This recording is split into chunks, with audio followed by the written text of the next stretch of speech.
Five. Hello and welcome to the Celeste Stein Show. I'm your host, Dr. Celeste Stein, and I am delighted that you've decided to tune in today.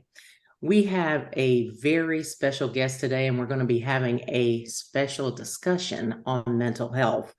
As we approach the holidays, it's an especially tough time for many as we are typically engaged in gatherings with family members. And, there are people we might be missing as far as people who are dear to us who may have passed on. Of course, many different emotions can certainly be triggered when we're out of our normal routine. And after COVID, it's a little less normal than ever. Today, my guest that will be joining me today is Valerie Carmel. She's a licensed clinical social worker, and she works counseling a number of people, especially African American and Caribbean women who are professionals in their fields of expertise and study. And she provides, all types of essential tools that they need to reclaim control over their own narratives. Valerie, I know you are a very busy woman doing a lot of holiday cheer this weekend, and we do appreciate that you have decided to join us today. Thank you for being here. Thank you so much, Dr. Celeste, for the opportunity to really just have a chance to talk about something that is definitely near and dear to my heart, mental health.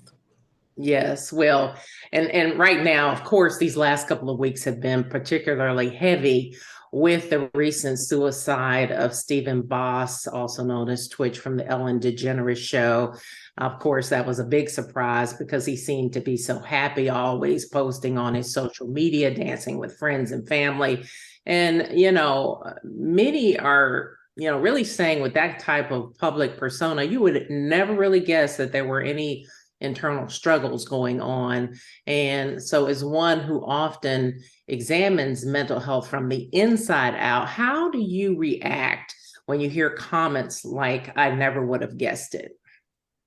Um, my answer is always the same, that you weren't supposed to guess it, right? The person who is truly struggling and is desires for people not to see works very hard for other people to not see that side of themselves.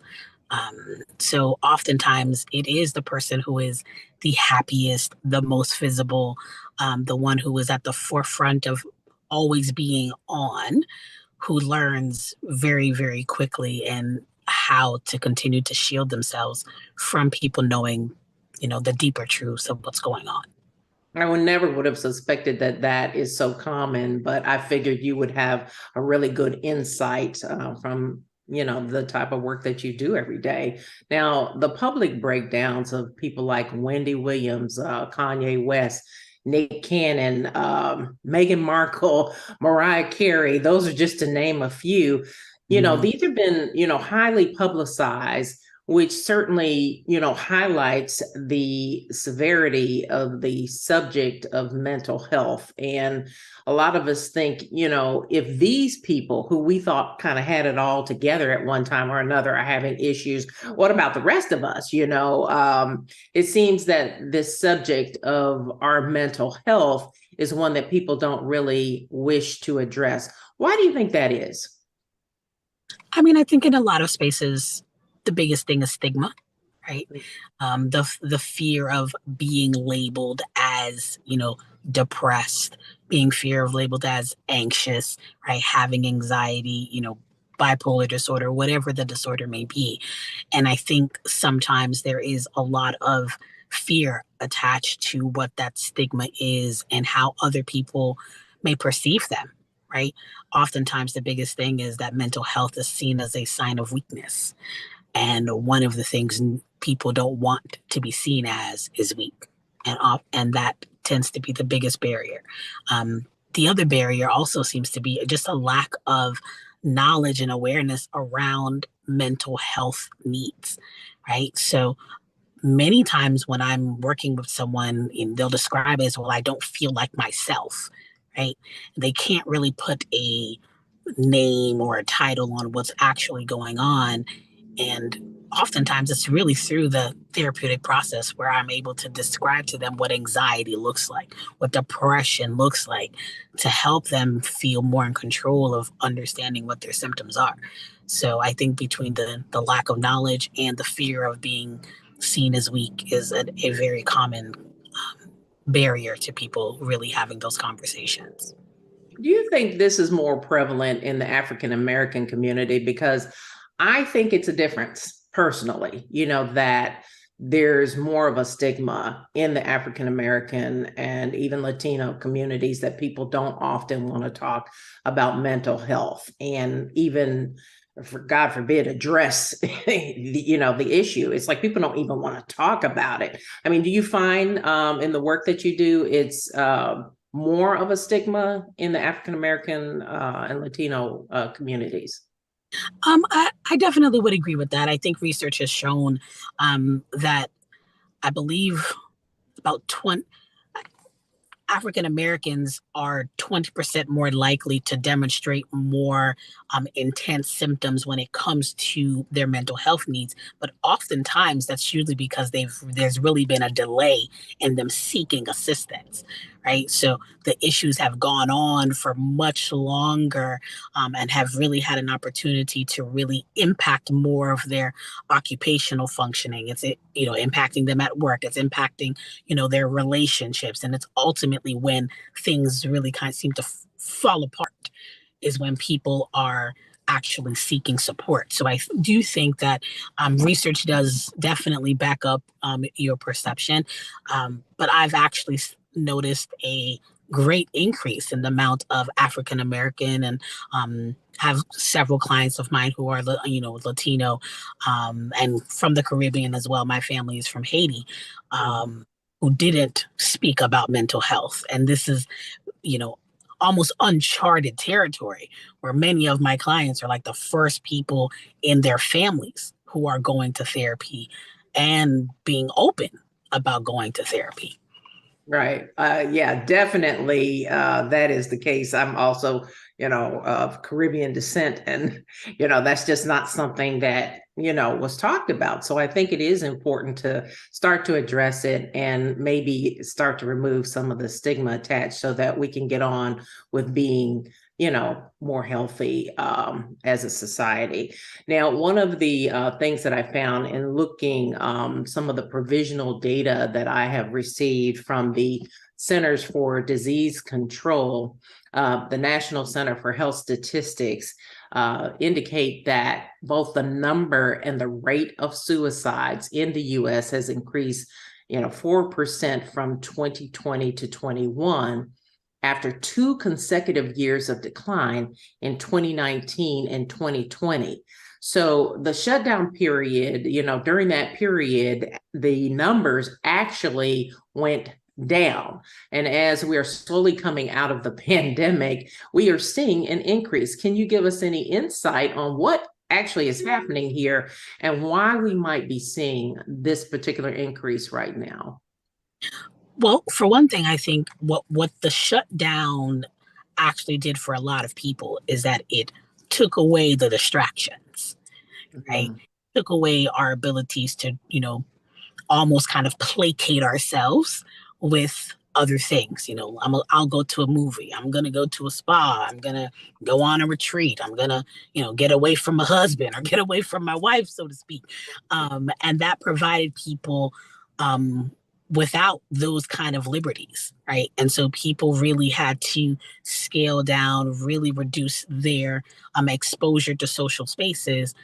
And now we're asking people to get back to normal, right? And so a person who hasn't really been around large crowds for over a year, when you start going back into those spaces, there tends to be a shift in your response to these experiences, right? Whereas before you may have gone to a movie and not thought anything about it, but now when you're going to a movie, you're worried. Okay, well, can I sit here? Or I need to sit this place, or I'm gonna keep a mask in my bag, or you have all of these different thoughts that are now ultimately being created because of a new experience of the pandemic. And oftentimes, if you did not have great coping skills to begin with, When you are now in a new space and a new experience, those even those coping skills you had before are really being taxed and really being strained. And so you're seeing a lot more people kind of coming out of it and not really knowing how to adapt to their, new normal.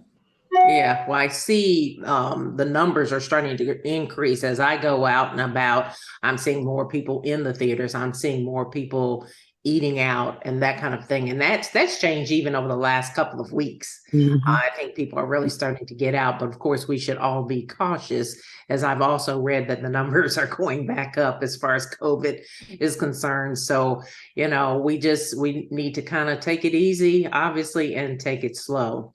Now, one of the things I also wanted to mention that I found interesting as far as data from the CDC, it also indicated that the increase in suicides was actually higher among males, which was at 4% than females, which was at 2%, as was the increase in the suicide rate, plus 3% for males and 2% for females.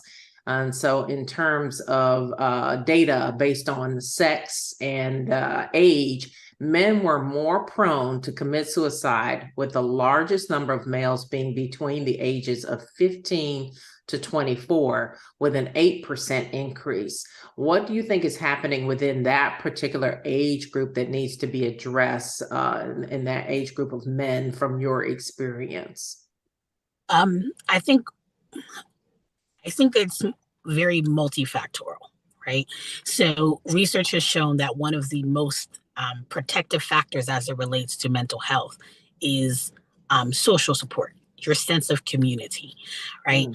And as women, we tend to be a little bit more socialized, right? And the experience of having friends and groups and being involved and being socialized to really talk about how we feel all the time, right? You may not necessarily talk to your partner, but you'll speak to your friend, your homegirl, about what's kind of going on in your life. We have sisters, cousins, people that we tend to be a little bit more open to discussing more of the internal processes of what we're experiencing. And men just aren't socialized that way. Right? They're not socialized to open up and talk about feelings, identify and label their emotions. And I think that that is really at a detriment to their mental wellness, because oftentimes they're struggling to even identify the words to describe what they feel, and that's extremely frustrating to experience something and not be able to communicate it to someone else, let alone understand it for yourself. And what that tends to lead to is you shutting down even more, you keeping it more into yourself because you don't have enough of the language and the verbiage to communicate it to somebody else. So I definitely think the socialization piece has a really big impact on that. Also, sense of social supports, having people that are really open to talking about those aspects, and also as it relates to roles as well. As a male, there is a lot of perception. There's a big perception of them being strong, right? And again, having to open up and discuss how they're feeling and, I'm having a hard time. These are things that I'm struggling with. Oftentimes they're not met with compassion and understanding. They're often met with, more almost toxic masculinity, man up, suck it Oh, up but and on, yeah. right? And Mhm. so those kind of things also continue to be a real burden on the mental health as it relates to males.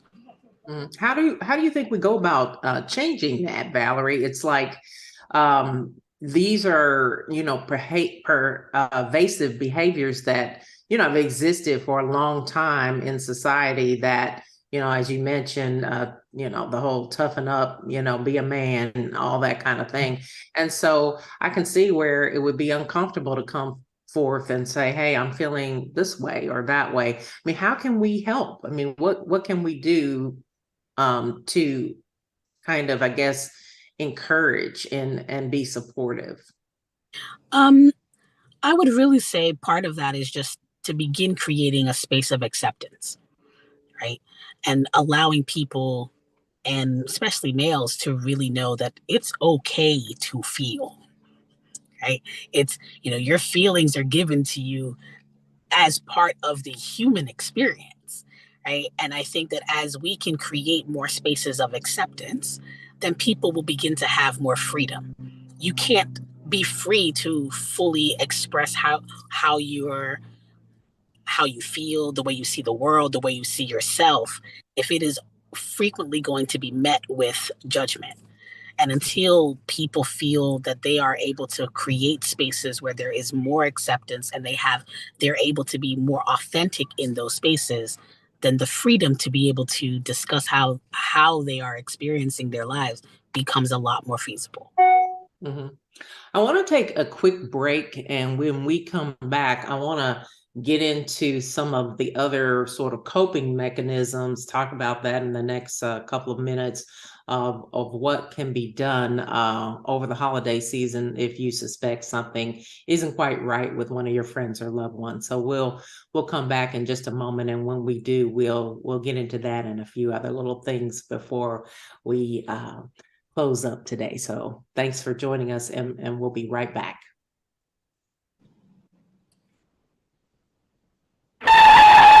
A lot of things have come to a screeching halt due to COVID-19, but you should know that the court system in Tennessee is still open and holding in-person hearings for orders of protection and other types of abuse cases. If you have a hearing date, double check on where your hearing will be held. If you need assistance on an order of protection or temporary restraining order, contact the Legal Aid Society at 1-800-238-1443 or visit our website at www.las.org. And welcome back. I'm your host, Dr. Celeste Stein. You're watching the Celeste Stein Show on BBS Radio and iHeartRadio, and we thank you for tuning in. We're talking about a very important subject today, mental health, and I have as my guest Valerie Carmel. And Valerie, I want to say, what you just said was very powerful. And they say knowledge is power. And knowing this information obviously gives us the momentum to do something about it. As we move beyond the stigma associated with mental health, let's talk a little bit about what we can actually do to make those who feel like they're actually going through something and that they're all alone suffering in silence, how can we bring them out of that? Because I know sometimes it can get really uncomfortable to have a conversation with someone who really is going through something. And I'm going to be the first to admit, I sometimes don't know what to do or what to say. What would you say to someone like me when it's awkward, it's uncomfortable? What can we do so that maybe we can pull the information we need to know out of that person so that they're not feeling like expressing themselves is such a burden, That's a really, really great question, because I think that that's such a common space that many people are in. And honestly, I think that's the reason why most people don't ask the hard, uncomfortable questions, because we don't like to be uncomfortable, right? As humans, we want to know the things that are going to happen and be able to feel like we're going to be effective in that space. One of the first things that I think is really important is, one, to acknowledge that you don't have the answers, that your isn't to solve the other person's problem. Your goal is to simply let them know that they're not alone. One of the most common statements that I have clients will tell me, especially the ones who have experienced, suicidal thoughts, and when they don't express it to their loved ones, even the ones, who are right next to them and reside with them, is that I felt alone. Mm-hmm. And there is nothing heavier than feeling alone in a room full of people. Yes, very much so. I Right? think such a great point, because you meet people and they, like we were talking about earlier, like Twitch, they can seem like the life of the party, out there dancing, having the best time ever, and that's your perception. So this sort of complete opposite, you know, in terms of how this person is, it can take people aback. And that's why I think a lot of people sometimes don't know, what to do, what to say, so very important that we look at what we can do and look for telltale signs when it's more than just, I'm feeling a little down today. I mean, I want to talk about that. What are some of the things that we can look for as, this might be going in a direction that we should be paying a little bit closer attention? What are some things to look for? I would say one, people, people tend to create these plans of when they believe they're not going to be here, when they know their plan is to no longer be here. Some of them may see is people starting to give away prized things, right? Or calling people to, just almost kind of say their goodbyes without actually saying the word goodbye. Um, and I believe recently there was a story of a man who was a principal who, I think he was a middle school or elementary school principal, who ended up taking his life.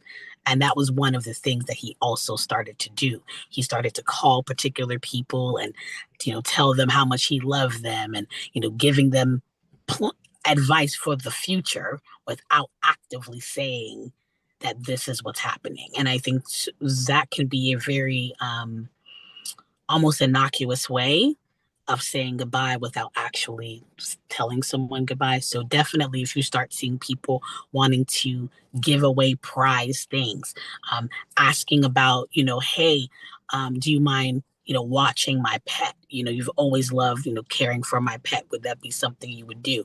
Right. So almost kind of trying to prepare everyone without actually coming right out and saying it. Mm-hmm. Now, I wanted to mention, this Christmas is actually going to be a little bit different for my own family. We lost my dear mother in May. And so, we really don't know what to expect this Christmas. And it's interesting. I have siblings and, their grandchildren and a great grandchild.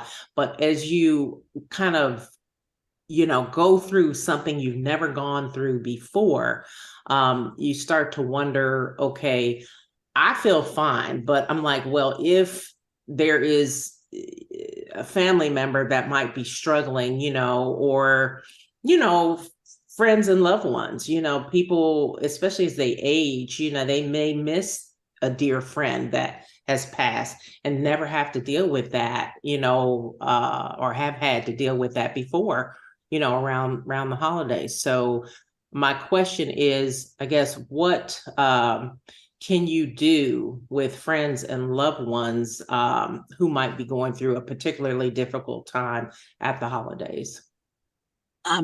One, call them, say hello, check on them, do things that would be meaningful for them, right? Oftentimes, when people are dealing with grief, sometimes people want to separate themselves as much from the memories of the thing or the person that's really kind of stirring up some difficult emotions for them. But oftentimes, it's usually the things that are connected to that person or connected to that memory that also can give them the most peace, right? Reasons why people tend to struggle is because the rituals and the traditions that they once had are no longer present anymore, right? And so the goal in those spaces is to create a new legacy, create a new tradition, create a new ritual, right? If it was always, maybe, grandma was the one who always made the sweet potato pie and all of those things. Okay, well, what can we do that honors her, right? And still allows us to feel connected to that memory so that memory isn't met with pain and grief and so much heaviness, but it can also be something that we do as a family to really kind of honor that life so that we kind of change the connection and change the experience attached to that particular memory. Yeah, because you get in that routine and it's like, oh, that's not going to happen this year. Uh-oh, where do you Mhm. go? How do you punt?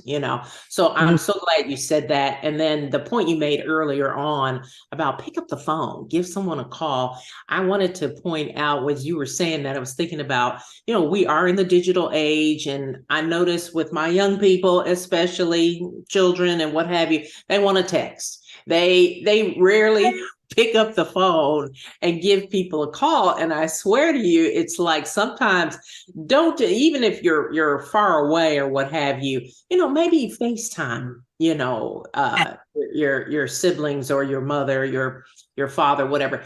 FaceTime, or meet up for coffee maybe, or bring over a present. It's been really difficult, obviously, with COVID. People have, we started with that whole social distancing, and and people are like, I don't know, those numbers are going back up. I hear people talking right now, so it's been a really different time.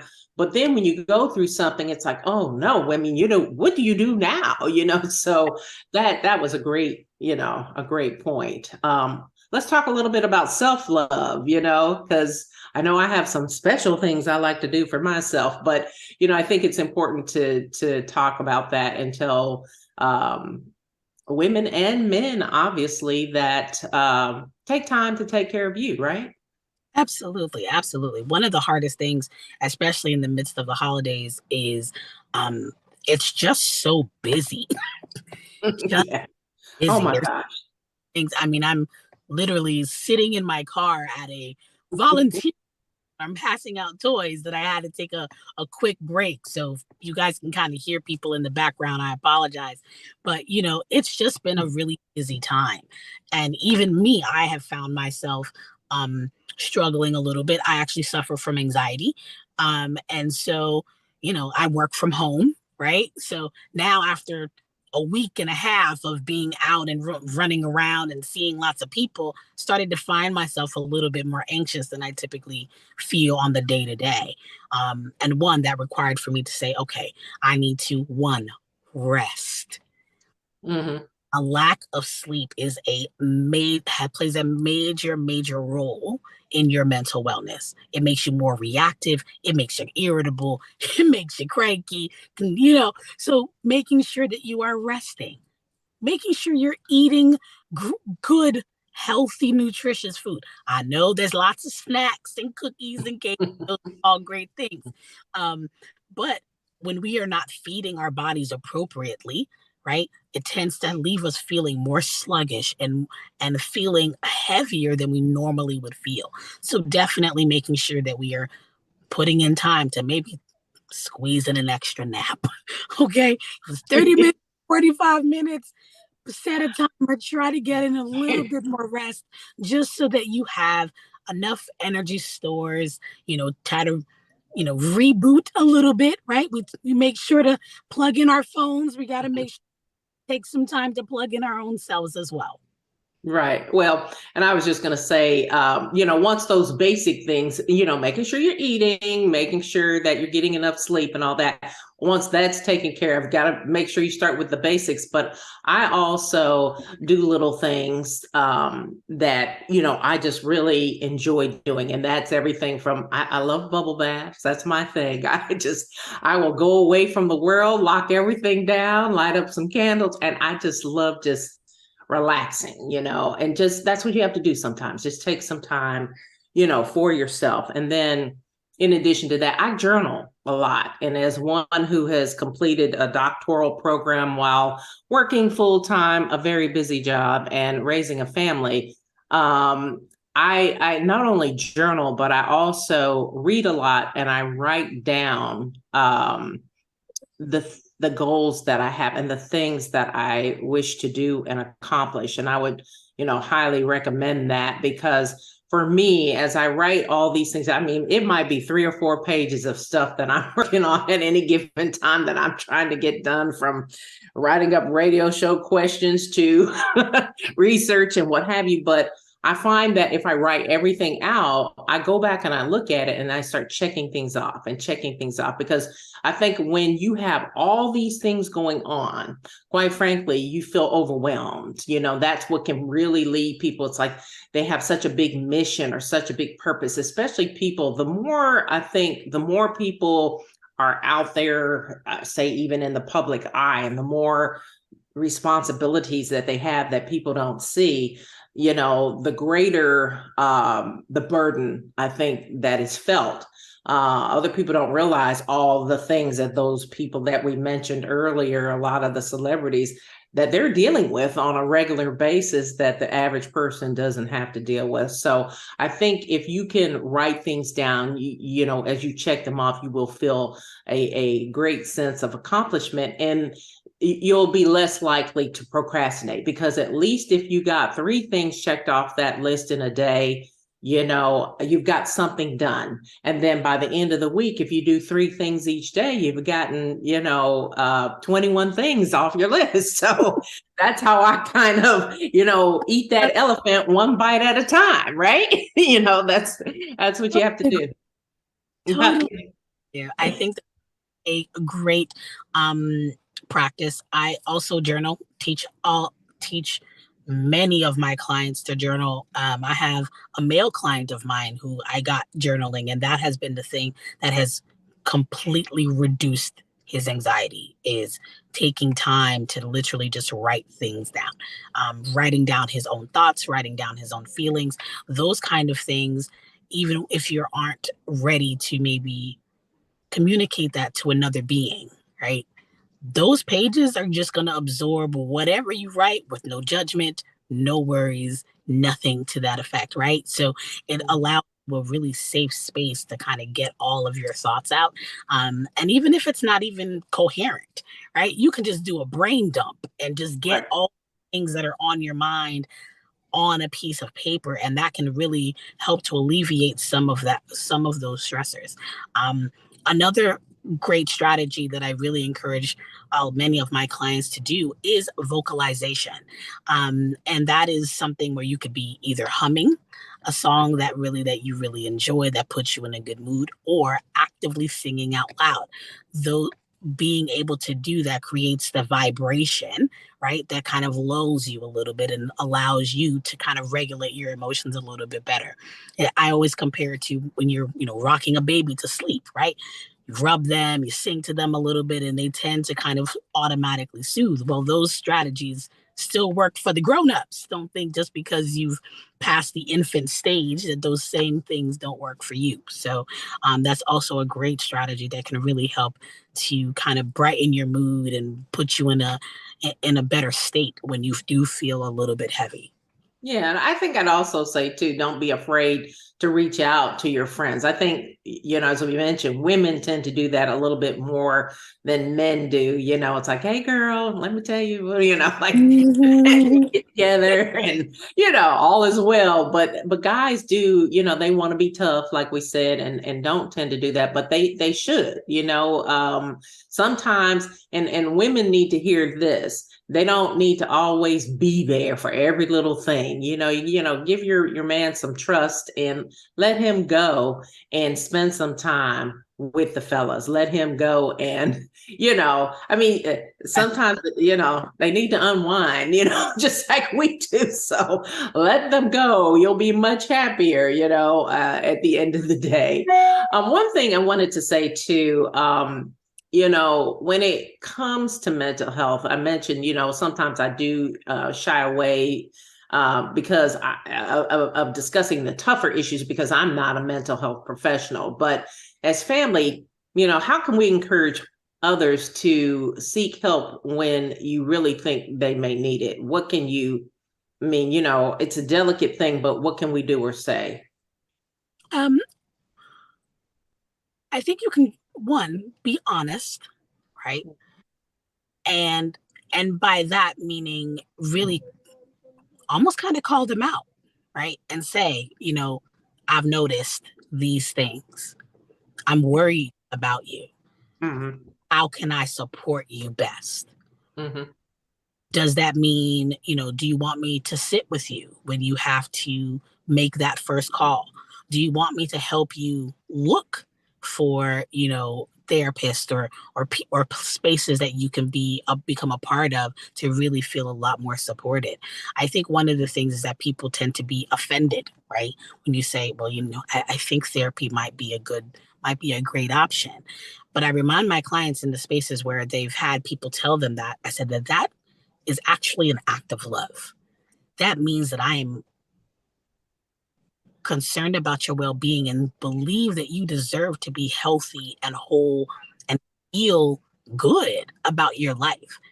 That is an act of love for me to tell someone that, hey, I noticed that there's been a change and I think that there is a way that things can be better. Let me help you do that. And I think that's a stigma that continues to really kind of hold many people back, is the fear that being able to say that to someone, they're going to be offended, right? But a lot of times it's all in how you say it, right? And providing them with the clear reasons why you feel like things are a little bit off with them. Maybe they're shifting away from how they normally would be. They're dressing differently. They're not taking care of much. You notice different things about that. Say that, because oftentimes people think that they're doing a better job of hiding it than sometimes they really are. And it's usually that conversation that lets them realize, oh, wow, it's worse than I may have thought. Mm. Mm-hmm. Now is the time that I do have to do something about it. But if everybody else is just acting like it's the big elephant in the room and nobody wants to say anything, they think that they're doing a great job of hiding it. Mm. Yeah. Well, but, I would just say, bringing up that subject of therapy, for some people, it's just, I don't know, it's the big white elephant in the room and it's there. Nobody wants to talk about it. You know what I'm saying? They really, they just don't want to kind of bring it up. But I don't know. Do you have any tips on ways you can actually, I know you mentioned, letting that person know you really care about them and for them, but is there a right way to kind of, and politically correctly kind of get into what you can kind of say in a non-threatening or judgmental way to say, hey, I think, it'd be a good idea maybe to seek some, professional assistance. Um, One way that I think people can really do that is to initiate the conversation not about the person, right? So let's say, you have concerns about maybe somebody that you care about is depressed, right? We just had, in the news some, with the loss of Twitch, um, it's national news, right? Global news. And so initiating the conversation like that and talking about like, wow, I wonder what he was really going through. Like, I wonder what, and really just open the doors and begin to also share transparently maybe some of the things that you were feeling. Like, I wouldn't know what to do. I can't imagine how, you know, he may have been feeling, but I would have loved to be able to know how to best help him, and then ask a question. Like, if Right. that was, what would you need? I want to make sure that I am supporting all the other people in my life in a ways that really matter to them. And then go into the question, right? I think one of the things that can be difficult is, people feeling judged, right? But when you ask a question to hear what their thoughts are, it allows them some space to really begin to open up the door and maybe begin to share, especially if you are also sharing. Mm-hmm. Absolutely. Um, Let me take a quick break. When we come back, we're going to just get ready to wrap up here. We're almost finished, but we're going to take a commercial break and we'll be back right after this. When it comes to relationships, there are some obvious signs you can use to spot someone who might be abusive. First, they have a tendency to want to rush into a relationship. They may also show signs of jealousy and mistrust, and you could find they expect you to be perfect and will try to cut you off from other important relationships. They could also be abusive towards animals and children. To learn more about the signs of dangerous individuals and how you can identify and avoid unhealthy relationships, contact the Legal Aid Society at 1-800-238-1443. And we're back in the Greater Tampa, coming to you from the Greater Tampa area. And I have my special guest today, Valerie Carmel, who is a licensed clinical social worker. And we're talking about, suicide and mental health, especially during the holidays. And so I wanted to kind of talk a little bit about what we are going over here. A lot of great information that Valerie has brought up in terms of what one can do to during the holidays, reaching out to family members, picking up that phone, giving a phone call when things don't seem right, actually seeing that person face to face. Valerie has brought some great points up that are just incredible in terms of what you actually need to do. We've talked a little bit today about the stigmas that might be associated with mental health and just some of the issues that come up from time to time. But, it's like there are things that we can do. We're not powerless. And there are many things that she's mentioned that we can do. And so as we continue our conversation here, another question that I had for you, Valerie. I see that you're back with us again, thankfully. We were, talking a little bit about some of the things you can do to help if someone seems to be going through a rough patch there. And really needs to seek counseling. And, the fact that bringing up the subject of counseling isn't often easy, but we can, in a non-judgmental, as you just mentioned, or threatening way, we can kind of, bring it up by, referring to someone else. As you mentioned, the national news about Twitch really has a lot of people thinking. So, when someone, shares that things aren't okay, I mentioned earlier, I'm not the mental health professional. I think one thing I wanted to say that I think it's also very, very important that we be a great listener and maybe don't overshare so much, because sometimes people are really trying to get something off their chest, and it's not always an easy thing. But like if we're talking the whole time, we are not listening. So how important is it that we be good listeners?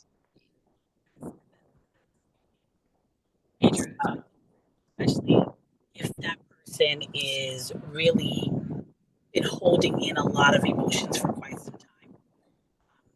time. Having a safe space to really just open up is really important. So one of the things that I would typically encourage people to do, even if we start with sharing a little bit, you want to be the person who speaks the least in that conversation. Right? You want to speak the least. So you give that person the space, and then you kind of validate, what they're going through, right?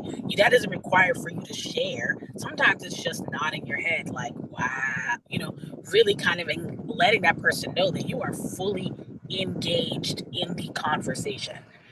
Because oftentimes it's as they are describing what they've been experiencing and they're hearing it outside of themselves for the very first time is when they also begin to recognize, I am actually struggling maybe a little bit more than I have even been, admitting to myself, right? And so sometimes you need to hear yourself say it in order to recognize what you actually need in those moments. So being intentional about not being the person who speaks the most is also very, very important. To really kind of allow that person to feel like there's a lot of active listening, that you are engaged, that you are nodding your head, that you are giving them eye contact, not looking at your watch and checking your phone every second, really trying to be present in this conversation will really allow them to feel like, okay, I can, this is a good space and a good ground to kind of open up and really speak on how I'm feeling. Mhm. I know, in reading a little bit about your background, I know you work a lot with busy executives and people who are working in various professions that might be stressful and what have you. What are some of the things that you come across in working with that group that I don't know, might be different from working with others? And how are you able to help them in their day-to-day struggles and things that they're going through? Um, I think the first part is normalizing their experience, right? Times people will share information and say, well, I don't know, I might be the only person who feels this way. And then I have to quickly tell them, no, this is actually a very common thing. You feeling overwhelmed by starting this business. Yeah, that's how most people feel when they start a business, right? Right. You know, Yeah. these are very important things to acknowledge, because I think people are oftentimes comparing themselves to maybe another person's story and seeing how somebody else may look very poised and put together, and thinking that because I'm having these struggles that I'm doing something wrong. So by really normalizing what they are feeling really allows them to step away from judgment and look at themselves with a lot more compassion. Right.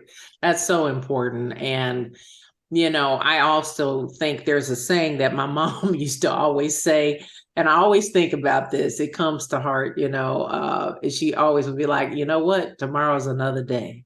And the thing is, I just watched a really interesting, it was like a little segment that Tyler Perry put on. And Mm. I thought it was really interesting because he was talking about how he allowed Meghan Markle and Harry to stay with him when they were going through all their struggles. They stayed at his mansion, and he started talking about his own mental health issues. And he said that he actually pondered, suicide. And he said, I think back now, if at the time I was thinking about doing that, had I done what I was thinking of doing, just all the blessings I would have missed out on. And sometimes, as they say, it's always darkest before the dawn. I really truly believe that a lot of times we think that, like, there's no, tomorrow, but there is. And sometimes if you just, as my mom, just keep living, tomorrow is another day. You got to just keep going, and the best is truly yet to come.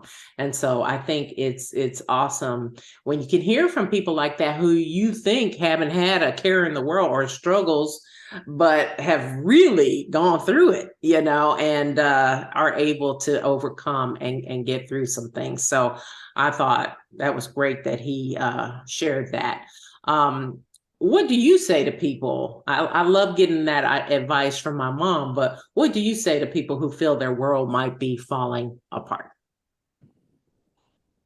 One, I acknowledge that. One, first and foremost. Yeah, it likely is. But just because it's falling apart doesn't mean that it doesn't have an opportunity for it to come back together. Right?